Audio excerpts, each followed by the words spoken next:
তোমার বাবার একটা গুণ ছিল, যে গুণটা প্রতিদিন আমি পয়গম্বরের শানে শতবারের বেশি দুরূদের আমল করত। আমি রওজার ভিতরে শুয়ে শুয়ে তোমার বাবার দুরূদের আমল পাইতাম। প্রতিদিন ফেরেশতা তোমার বাবার ছবি সহ, নাম সহ, ঠিকানা সহ আমার কাছে ছিল হাজির। আজকে যখন তোমার বাবার কুরুনিকে আসলো না, আমি পয়গম্বর জানতে পারলাম তোমার বাবার ইন্তেকাল হয়ে গেছে, অবস্থা ভালো না। যার কারণে আমি পয়গম্বর তোমার বাবার আল্লাহর কাছে সুপারিশের জন্য হাজির হয়ে গেলাম। আমি স্বপ্ন দেখলাম, হুট করে ঘুম ভেঙে গেল। আরে কি দেখলাম? পয়গম্বরকে দেখে নিলাম। তাকায় দেখি, আরে আমার বাবার কি হালত দেখি। চেহারাটা ছিল ঢাকা সুন্দর করে, চেহারার থেকে কাপড়টা উঠায় সরায় দেখি আমার বাবার চেহারাটা নূরে নূরান্বিত আলোকময় হয়ে গেছে। وحبيبنا وحبيب ربنا وطبيبنا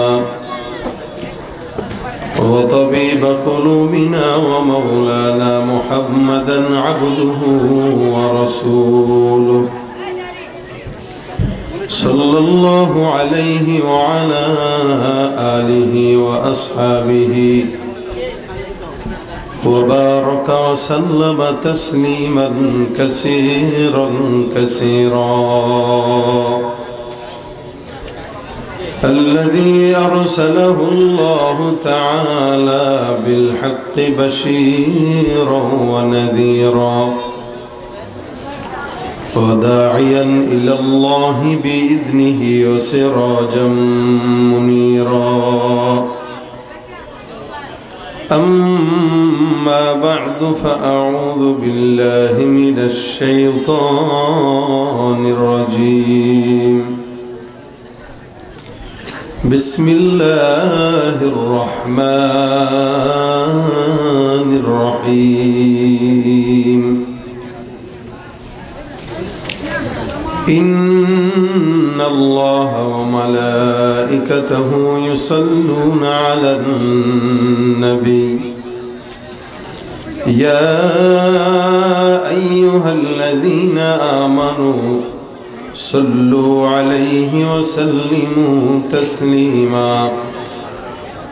صدق الله مولانا العظيم وصدق رسوله النبي الكريم. وقال النبي صلى الله عليه وسلم أولى الناس بي يوم القيامة أكثرهم علي صلاة أو كما قال عليه الصلاة والسلام.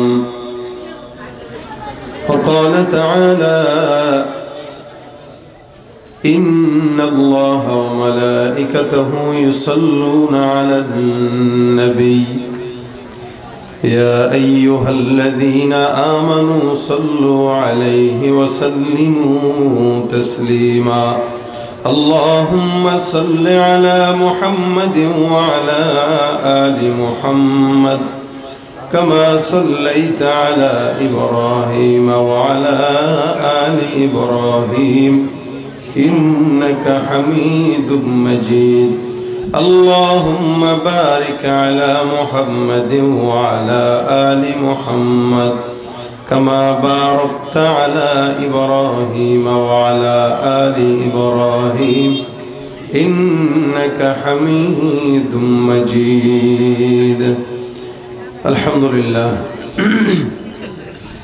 هذه شريعة الله تحفيظ القرآن তাহফিজ আল কোরআনুল করিম মাদ্রাসার উদ্যোগে আয়োজিত, যুব সমাজের উদ্যোগে আয়োজিত 18তম তাফসীরুল কোরআন মাহফিলের আজকের দিন। প্রিয় ইসলাম প্রিয় ভাইরা, আল্লাহ পাকের দরবারে লাখো কোটি শুকর ও সুজুদ যে রব্বে কারীম এই দ্বীনি মজমায় আমাদের সকলকে একত্রিত হয়ে আসার বসার তৌফিক এনায়েত করেছেন। সকলে জবান খুলে বলি আলহামদুলিল্লাহ। আল্লাহ পাক যদি তৌফিক এনায়েত করেন, একদম মুখতাসার সময় 2-4টা আলোচনা করব। আল্লাহ যেন এই আলোচনায় বরকত দান করেন, যা বলবো শুনবো আমলের নিয়ত বলার শোনার তৌফিক দান করেন। বাহিরের যারা আছে এরা যদি ভিতরে বসে যেত, আমি আলোচনা করে তৃপ্তি পেতাম। না বসলে চলে যেতে ভালো, দেখতে খারাপ দেখায়। দাঁড়ায় থাকলে দেখলে খারাপ দেখায়। রাত এমনি অনেক হয়ে গেছে অলরেডি। আমার দাওয়াত হচ্ছে 27 তারিখে, কিন্তু আমি 28 তারিখে মাত্র বসলাম। এই দিনে আপনাদেরকে দাওয়াত দিইনি। আমি যদি বয়ান না করে চলে যেতাম আপনাদের কিছু বলার ছিল না। এরপরে আমি মাদ্রাসার স্বার্থে আপনাদের উপরে ইহসান করছি, এটা আমার ইহসান। আমি আপনাদের উপরে ইহসান করছি, সুতরাং আমাকে আপনারা ইহসান করতে হবে। দাঁড়ানো ভাইরা সবাই বসেন। টাইম আমাদের সাথে শিডিউল মেনটেন না করলে আমাদের সমস্যা হয়, যেহেতু মাদ্রাসার স্বার্থে এই জন্য মেনে নিলাম। তবে বেশি আলোচনা না, অল্প সময়। আল্লাহ পাক যেন অল্পতে আমাদেরকে আমলের নিয়তে বলার এবং শোনার তৌফিক দান করে। 2 দিন ব্যাপী প্রোগ্রাম, আজকের শেষ দিন। আমি আপনাদের সামনে একটি আয়াতে কারিমা একদম পরিচিত, এই আয়াতে কারিমা থেকে তেলাওয়াত করেছি, হাদিস শরীফ থেকে একটি হাদিস তেলাওয়াত করেছি। আলহামদুলিল্লাহ, আমরা এখানে যারা বসা আমরা সবাই মুহাম্মদ রাসূলুল্লাহ সাল্লাল্লাহু আলাইহি ওয়াসাল্লামের উম্মত। কি বলেন আপনারা? আমরা রাসূলের উম্মত, আখিরি নবীর উম্মত, আখিরি উম্মত। এই আখিরি উম্মত হিসেবে আমাদের একটা পাওয়ার আছে, যে পাওয়ারটা দুনিয়াতেও চলে, আখিরাতেও চলে। আলহামদুলিল্লাহ, আল্লাহ পাক আমাদেরকে আখিরি নবীর উম্মত বানাইছেন। আলহামদুলিল্লাহ। এই যে এত বড় একটা নিয়ামত, এই নিয়ামতের কদরদানি করা উচিত। আমরা মুশকিল হলো আমরা নিজেরা নিজেদেরকে চিনি নাই যে আমরা কে। নিজেদেরকে না চিনলে মুশকিল। নিজেকে যখন কেউ চিনে তখন সে তার মর্যাদা বজায় রেখে চলতে পারে, আর যে ব্যক্তি নিজেকে চিনে না ও মর্যাদা বজায় রেখে চলতে পারে না, বরং মানুষের কাছে লাঞ্ছিত হয়, অপমানিত হয়। উম্মতে মুহাম্মদী তাকে চিনে না, এই কারণে ইহুদি নাসারাদের হাতে মার খায় আর মরে, নাস্তিকদের হাতে মার খায় আর মরে, শুধুমাত্র নিজেকে না চেনার কারণে। যদি চিনত তাহলে সে দুনিয়ার কারো গোলামি করতো না, নবীর গোলামি করে যেত।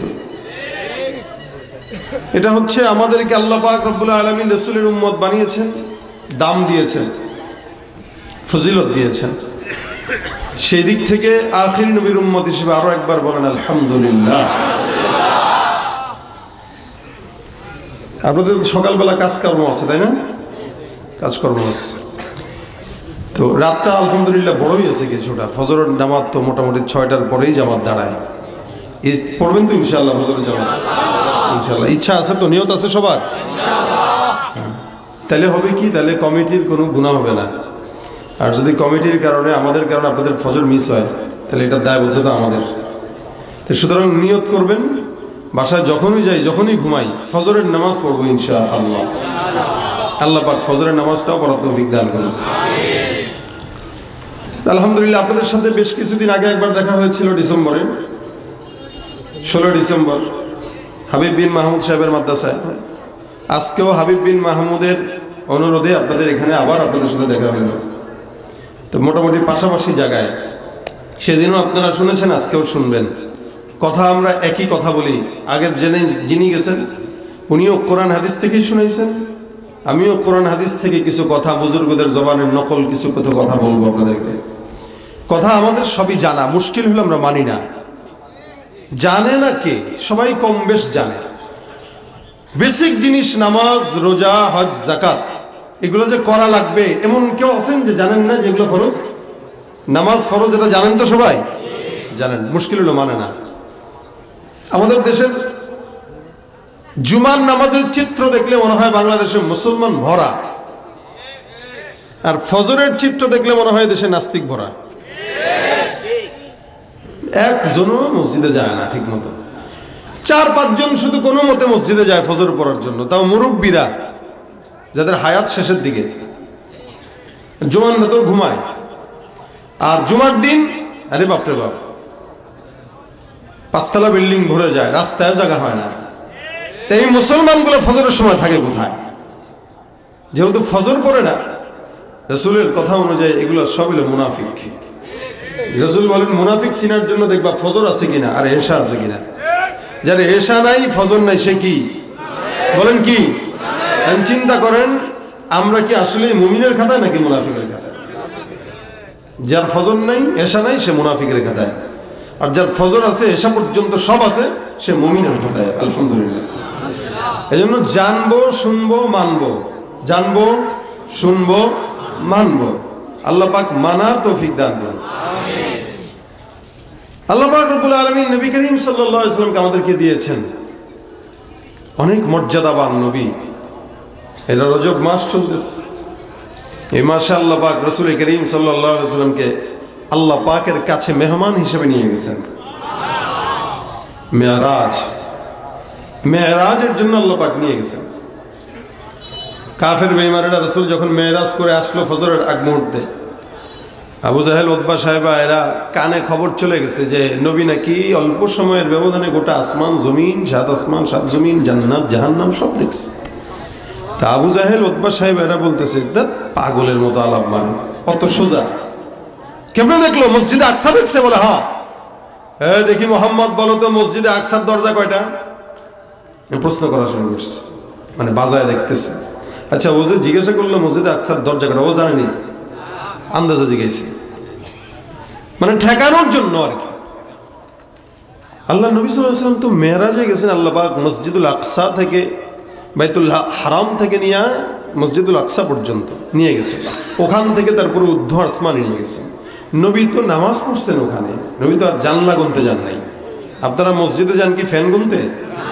আপনাদের এলাকার এই মসজিদের কয়টা ফ্যান আছে কেউ তো জানেন না। মুয়াজ্জিন জানতে পারে, মুয়াজ্জিন হয়তো জানতে পারে, কারণ এটা তার দায়িত্ব। ইমাম সাহেব জানে না, গণে নেই তো কোনোদিন। একটা, দুইটা, তিনটা, চারটা, পাঁচটা, ছয়টা, সাতটা, আটটা, নয়টা, কেমনে কেন গুনবে? কি কাজ? বেশি বড় মসজিদ হলে দরজা কয়টা এটাও মানুষ করে না। এটা ছোট মসজিদ তো বোঝাই যায় তিনটা দরজা। নবী করিম সাল্লাল্লাহু আলাইহি ওয়াসাল্লাম মেরাজ থেকে আসলেন, এরা বলতেছে, এই দরজা কয়টা মসজিদুল আকসার বলো। রাসূল কে, আল্লাহ আমি কি বলবো, আমি তো আর গুনতে যাই নাই। আল্লাহকে, আপনার টেনশন নাই, আপনি তো আমার মেহমান হয়ে আসছেন, আপনি আমার মেহমান। ওরা আপনাকে প্রশ্ন করতেছে আপনাকে ছোট করার জন্য, তো যেহেতু আপনি আমার মেহমান, আমার দায়িত্ব আপনার সম্মানকে উঁচু রাখা। এটা কেমনে করা লাগে সেটা আমি বলবো। ওদেরকে আগামীকাল আপনি দেখা করতে বলেন, ওদের জবাব দিবেন আপনি। নবী করিম সাল্লাল্লাহু আলাইহি ওয়াসাল্লাম বলেন, ঠিক আছে আসিস, জবাব দেব না। আল্লাহ পাক রব্বুল আলামিনের হাবিবের কাছে আসছে জবাব নেওয়ার জন্য। বলো মসজিদে আকসার দরজা কয়টা, জানালা কয়টা, পিলার কয়টা, কেমনে কি কি আছে বলো। আল্লাহ কয়, নবী আমি জিবরাইলকে বললাম, জিবরাইল যাও আমার আল্লাহর হাবিবের কাছে, গোটা মসজিদে আকসাটাকে তুলে নিয়ে রাসূলের চোখের সামনে তুলে ধরো, ঘুরে ঘুরে দেখায় দিবে। চোখের সামনে তুলে ধরো। নবীর চোখের সামনে তুলে ধরছে। নবী দেখেন, একটা, দুইটা, তিনটা, চারটা, পাঁচটা, এই যে এতগুলো, এই যে এখানে একটা, এখানে একটা, এখানে একটা, এখানে একটা। ওদের জবাব বন্ধ হয়ে গেছে। সুবহানাল্লাহ। আল্লাহ নবীর সম্মান বাঁচাইতে রাখে যে আল্লাহ পাক মসজিদে আকসাকে রাসূলের চোখের সামনে তুলে ধরছে। এটা রাসূলের সম্মান, এটা মর্যাদা। আল্লাহ পাক প্রথমে আমাদেরকে 5 ওয়াক্ত নামাজ দিয়েছিলেন না, 50 ওয়াক্ত দিয়েছিলেন, 50 ওয়াক্ত। কিন্তু মুসা নবীর কথায় আল্লাহর হাবিব বারবার কমাইতে কমাইতে কমাইতে কমাইতে এটাকে 5 ওয়াক্তে নিয়ে আসছে। কিন্তু আল্লাহ পাক বলেন, আমি তো প্রথমে 50 ওয়াক্ত করছিলাম। নামাজ যদি ফরজ 50 ওয়াক্তই হইতো, সওয়াব তো 50 ওয়াক্তেরই মিলতো, ঠিক না? এখন আমি কমাই দিছি, ওয়াক্ত কমাইতে পারি, কিন্তু আমি বান্দার সওয়াব তো কমাবো না। নবী আপনার বান্দাকে বললেন 5 ওয়াক্ত নামাজ যদি কেউ পড়ে 50 ওয়াক্তের সওয়াব লিখে দিব। এটা নবীর মর্যাদা, এটা নবীর সম্মান। আল্লাহ পাক যতটুকু সম্মান নবীকে দিবেন, ততটুকু সম্মান আমরা কেউ রাসূলকে দিতে পারবো না। আমাদের ওই সম্মানের মানে বোঝার ক্ষমতাও নাই। আমরা কেমনে বলতে হয়, সম্মান জবান দিয়ে করতে হয়, এটার ক্ষমতাও আমাদের কাছে নাই। মোহাম্মদ হা মেদে হামদে খুদা বস, খুদা মদহে আফরি মুস্তফা বস। মোহাম্মদ হা মেদে হামদে খুদা বস, খুদা মদহে আফরি মুস্তফা বস। মোহাম্মদ আজ তুমি খাম খুদা রা, খুদায়া আজ তো হুব্বে মুস্তফা রা, খুদায়া আজ তো হুব্বে মুস্তফা রা। যতটুকু মর্যাদা আল্লাহ পাক রব্বুল আলামিন আপনার আমার পয়গম্বরকে দিবেন, এতটুকু মর্যাদা আমরা আমার নবীকে দেওয়ার মতো যোগ্যতাও রাখি না, ইলমও নাই।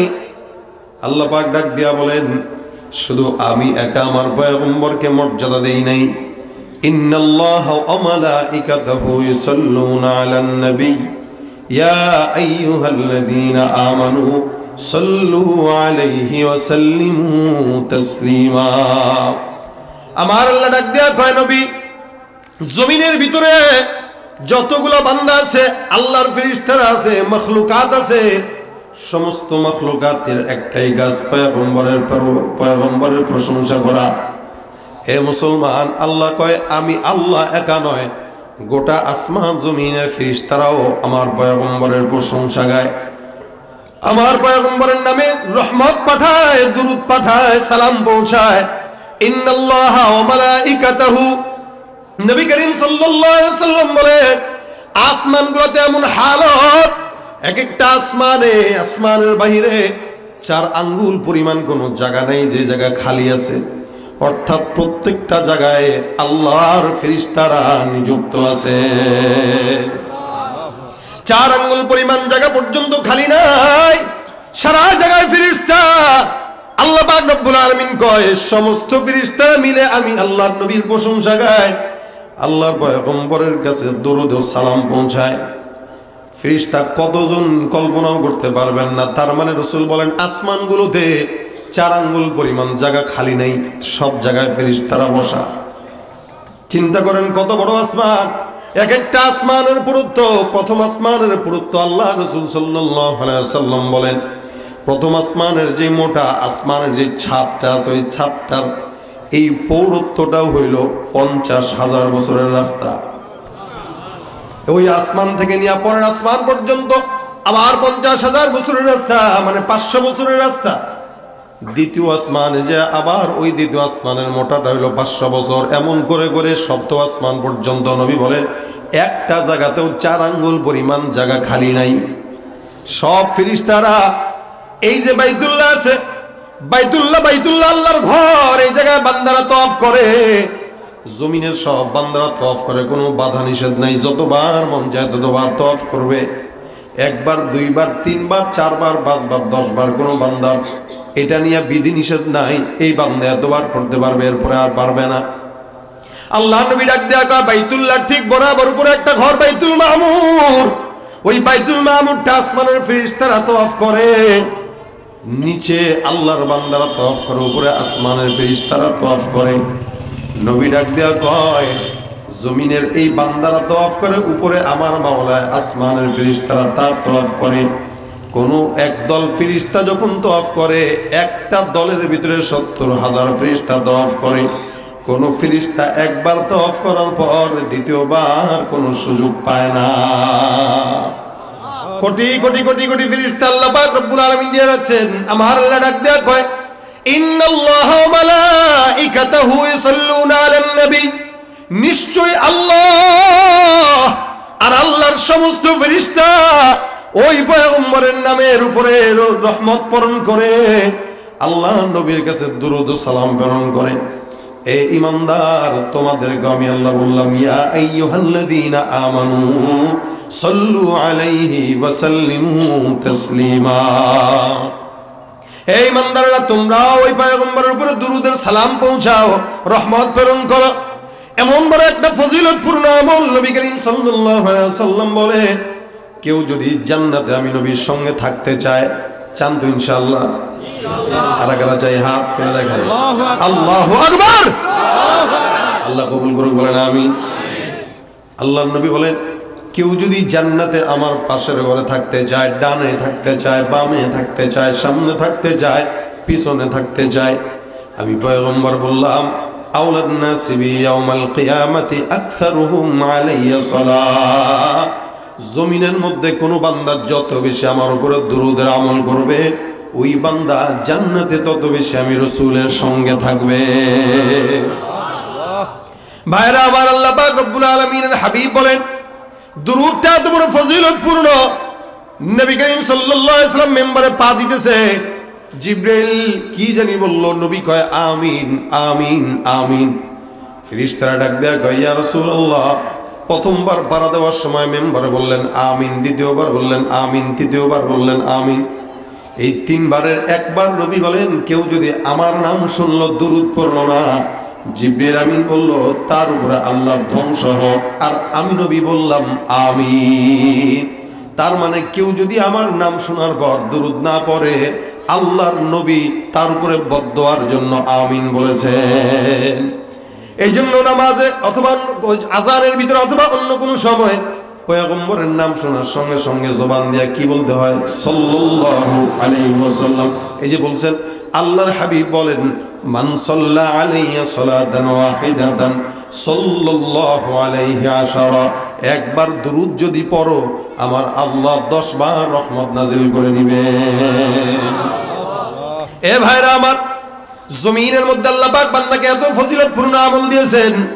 আমার পয়গম্বরকে আল্লাহ পাক মর্যাদা দান করলেন, সম্মান দান করলেন, যার কারণে গোটা জমিনকে তার পাগল বানায় দিলেন, আসমানকে তার পাগল বানায় দিলেন, গোটা মাখলুকাতকে তার পাগল বানায় দিলেন, আসমানের মেঘমালাকে পাগল বানায় দিলেন। এত পাগল নবী যেখানে যায় আসমানের মেঘ পর্যন্ত আমার পয়গম্বরকে ছায়া দিতে দিতে সামনে আগায়। নবী যায় সামনে, হরিণগুলো সালাম দেয়, গাছগুলো সালাম দেয়। মদিনায় আল্লাহ রাসূল সাল্লাল্লাহু আলাইহি ওয়াসাল্লাম যখন, এখনো পর্যন্ত মসজিদে নববীতে কোনো মেম্বার তৈরি হয় নাই, আমার পয়গম্বর একটা শুকনা খেজুর গাছের ডালের সঙ্গে ট্যাগ লাগায় খুতবা দান করতেন। এই খেজুর গাছটা পর্যন্ত নবী করিম সাল্লাল্লাহু আলাইহি ওয়াসাল্লামের প্রেমে পাগল।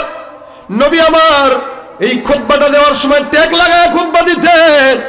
হুট করে আল্লাহ নবীর মসজিদে নবীর মেম্বার তৈরি হয়ে গেল। আল্লাহ নবী ওই গাছের ট্যাগ লাগানো বাদ দিয়া মেম্বারে দাঁড়ায় গেলেন। সাহাবা একদম আরজ করে, আমরা শুনলাম কোন জায়গা থেকে যেন হাও মাও করে বাচ্চাদের মতো ফুপায় ফুপায় কান্নার আওয়াজ আসতেছে। আমরা লক্ষ্য করলাম কোন জায়গা থেকে আওয়াজ, তাকায় দেখি ওই যে নবী করিম সাল্লাল্লাহু আলাইহি ওয়াসাল্লাম যেই গাছের সঙ্গে ট্যাগ লাগায় খুতবা দিতেন, আল্লাহ নবীর ওই গাছটা রাসূলের মোহাব্বতে কেমন যেন হাউমাউ করে কান্নাকাটি করে। সাহাবা একরাম আরজ করলেন, ইয়া রাসূলুল্লাহ, ওই যে গাছের থেকে কান্নার আওয়াজ পয়গম্বর আপনি শুনেন কিনা?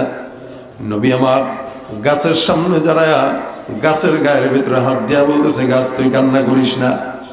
আল্লাহ নবীর হাতের ইশারার সঙ্গে সঙ্গে ওই খেজুর গাছের কান্নার আওয়াজ বন্ধ হয়ে গেল। এই খেজুর গাছটাও আল্লাহ নবীর সঙ্গে জান্নাতে যেতে চায়। আল্লাহ নবী ডাক দেয়া কয়, আমার সঙ্গে জান্নাতে এই খেজুর গাছের টুকরাটাও থাকবে। নবীর মহব্বতের কারণে একটা খেজুর গাছের টুকরা যেটা মৃত, কোনো জান নাই প্রাণ নাই, ওই খেজুর গাছটা পর্যন্ত নবীর সঙ্গে জান্নাতি। এ মুসলমান নবীর উম্মত, কিন্তু আমরা নবীর উম্মত হওয়ার পর উম্মতের কাজ না করার কারণে আপনার আমার কপাল পড়া, যার কারণে আমাদের আমলও নাই, সুন্নতও নাই, মানিও না। রাসূল করিম সাল্লাল্লাহু আলাইহি ওয়াসাল্লামের সঙ্গে জান্নাতে যাওয়ার সবচেয়ে বড় আমল হইল দুরূদ শরীফের আমল। নবীর সঙ্গে জান্নাতে যাওয়া, আল্লাহ নবী সাল্লাল্লাহু আলাইহি ওয়াসাল্লাম বলেন, বান্দা যখন দুরূদ শরীফের আমল করে, আল্লাহর হাবিব সাল্লাল্লাহু আলাইহি ওয়াসাল্লামের রওজায় যেই বান্দা দুরূদ পড়লো তার সমস্ত বায়োডাটা সহ পয়গম্বরের রওজায় পেশ করা হয়।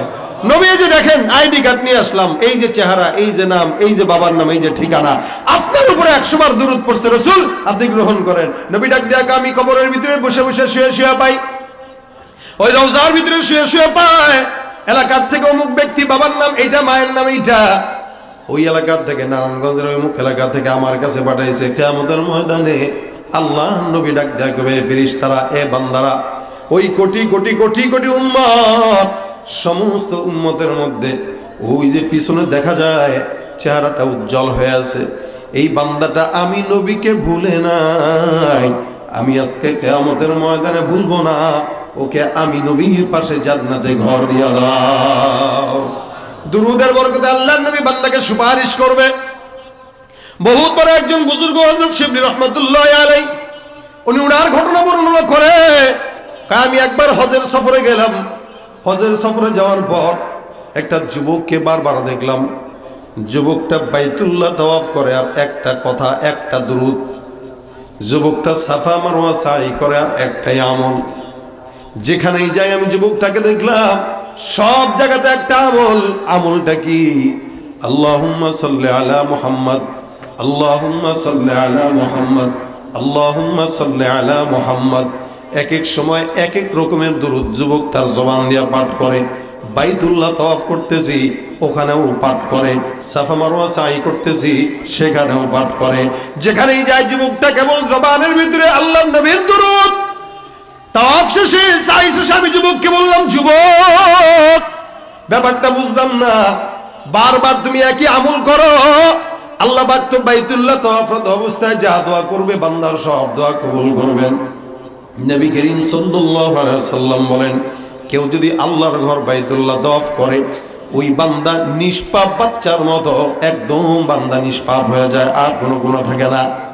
এ মুসলমান, এখানে বসে বসে আল্লাহর কাছে দোয়া করবে, তাওয়াফ করবে, আর বলবে রব্বানা আতিনা ফিদ দুনিয়া হাসানা ওয়া ফিল আখিরাতি হাসানাতাও ওয়া কিনা আযাবান নার। রব্বানা যালামনা আনফুসানা ওয়া ইল্লাম তাগফির লানা ওয়া তারহামনা লানাকুনান্না মিনাল খাসিরিন। শত দোয়া আল্লাহ পাক কোরআনের মাধ্যমে বান্দাকে শিখায় দিয়েছেন। একটা দোয়াও পড়ে না, কেবলমাত্র জবান দিয়ে আল্লাহুম্মা সাল্লি আলা মুহাম্মদ, আল্লাহুম্মা সাল্লি আলা মুহাম্মদ। বুজুর্গ ডাক দেয়া কয়, যুবক কাহিনী কি? বারবার তুমি নবীজির নামের দুরূদ পড়লা কেন? যুবক ডাক দেয়া বলে, হুজুর আমি আমার জিন্দেগিতে আমার সঙ্গে এমন বড় একটা ঘটনা ঘটলো, যেই ঘটনার কারণে আমি পয়গম্বরের নামে দুরূদের আশিক হয়ে গেছি। বলে কি ঘটনা? হজের সফরে যখন আমি আমার বাবাকে নিয়ে রওনা হইলাম বাগদাদ শহর থেকে, আমরা দুজন মিলে রওনা হয়ে গেলাম কাফেলার সঙ্গে। হঠাৎ করে আমার বাবা অসুস্থ হয়ে গেল। কাফেলা আমাদেরকে রেখে রওনা হয়ে গেছে। আমরা প্রতিমধ্যে এক জায়গায় তাবু করলাম। আমার বাবার চিকিৎসার জন্য হাকিম ডাকলাম। বিভিন্ন হাকিম দেখলো একদিন, দুই দিন, তিন দিন যে আমার বাবা সুস্থ হয় না। সময় যত করে আমার বাবার অসুস্থতাই বাড়ে। আমি বারবার আমার বাবার চিকিৎসার জন্য দৌড়াইলাম। আমার বাবার সুস্থতার কোনো খবর নাই। এমন করে করে হঠাৎ করে আমার বাবা জমিন থেকে বিদায় হয়ে গেছে। হজের বিশাল বড় একটা সফর, এই সফরের মধ্যে আমি একা হয়ে গেলাম। আমার বাবার ইন্তেকাল হয়ে গেল। লাশটা জানাজা দেওয়া লাগবে, কাফন দেওয়া লাগবে, কবর দেওয়া লাগবে। আমি কোন জায়গায় লোক পাই? নতুন মানুষ। এলাকার কিছু মানুষকে ডাক দিলাম, লাশটা যেন দাফন কাফনের ব্যবস্থা হয়ে যায়। আমি এলাকার কিছু মানুষকে ডাক দেওয়ার পর যখন তারা আসলো, হঠাৎ করে আমি আমার বাবার চেহারার দিকে তাকায় দেখলাম, এত চমৎকার সুন্দর চেহারা কেমন যেন কুৎসিত হয়ে বিকৃত হয়ে গেছে, কালো হয়ে গেছে। এলাকার মানুষ যখন আমার বাবার চেহারার দিকে তাকাইলো, একটা মানুষ আমার বাবার চেহারা দেখে আর জানাজার নামাজ পড়তে রাজি হয় না। সবাই বলে নিশ্চিত এই লোকটা মুনাফিক। মুনাফিকের চেহারাই তো ইন্তেকালের পরে কুৎসিত হয়, বিকৃত হয়ে যায়, গুনাহ হয়ে যায়। গুনার কারণে চেহারার নূর কমে যায়, চেহারার উজ্জ্বলতা নষ্ট হয়ে যায়। আমার বাবার চেহারার হালত দেখার পর একটা বান্দাও জানাজার জন্য আসলো না। সবাই যার যার মতো চলে যায়। আমার ডাক দিয়ে বলো, তোমার মন চাইলে তুমি একা জানাজা করে লাশটা দাফন দিয়ে দাও। আমি আমার বাবার এই হালত দেখে চিন্তিত, পেরেশান হয়ে গেলাম। আমার বাবার হালত এরকম কেন হইল? তার মানে নিশ্চিত আমার বাবার এমন কোন গোপন গুনাহ ছিল, যেই গুনার কারণে হয়তো আল্লাহ পাক চেহারা বিকৃত করে দিয়েছে। আমি আমার বাবার নিয়ে পেরেশান। বারবার আমি আমার বাবার জন্য দোয়া করি, আল্লাহ আমার বাবার চেহারাটা সুন্দর বানায় দাও। টেনশন করতে করতে রাত হয়ে গেল গভীর। বাবার কিনারায় সুন্দর করে বসে থাকতে থাকতে ঘুমাইলাম। বাবার কিনারায় শুয়ে বললাম, ঘুমায় গেলাম। মৃত লাশটাকে সঙ্গে নিয়ে আমি ঘুমের ঘরে ব্যস্ত হয়ে গেলাম। ঘুমের মধ্যে আমি তাকায় স্বপ্নের ভিতরে দেখলাম আকায়ে নামদার মুহাম্মদুর রাসূলুল্লাহ সাল্লাল্লাহু আলাইহি ওয়াসাল্লাম আমার দরজায় হাজির। আল্লাহর নবী হাজির। আমি আমার পয়গম্বরকে দেখে অবাক। ডাক দেয়া কে, ইয়া রাসূলুল্লাহ আপনি আমার ঘরের ভিতরে আসলেন? নবী কি খেদমত করব? নবী আমার সঙ্গে কোনো কথা নাই। আল্লাহর নবী সাল্লাল্লাহু আলাইহি ওয়াসাল্লাম আমার বাবার সুন্দর চেহারার কালার ভিতরে, কালো চেহারার ভিতরে একটা হাত মোবারকটা রেখে দিল। আমার বাবার চেহারার ভিতরে হাত রাখলেন, কপালের ভিতরে হাত বুলাইলেন, মাথার ভিতরে হাত বুলাই দিলেন। আল্লাহর কসম, আমি আমার পয়গম্বরের হাত বুলানোর পর বাবার চেহারার দিকে তাকায় দেখলাম সেই কুৎসিত চেহারাটা আল্লাহর নবীর হাতের বরকতে একদম বরকতময় উজ্জ্বল হয়ে গেছে। আমি আমার পয়গম্বরকে ডাক দেয়া বললাম, ইয়া রাসূলুল্লাহ, আপনি আমার বাবার চেহারায় হাত দিলেন, চেহারা উজ্জ্বল হয়ে গেল। রাসূল, আমার বাবার কি হয়েছিল পয়গম্বর আমি জানি না। নবী আমার ডাক দেয়া কয়, উম্মত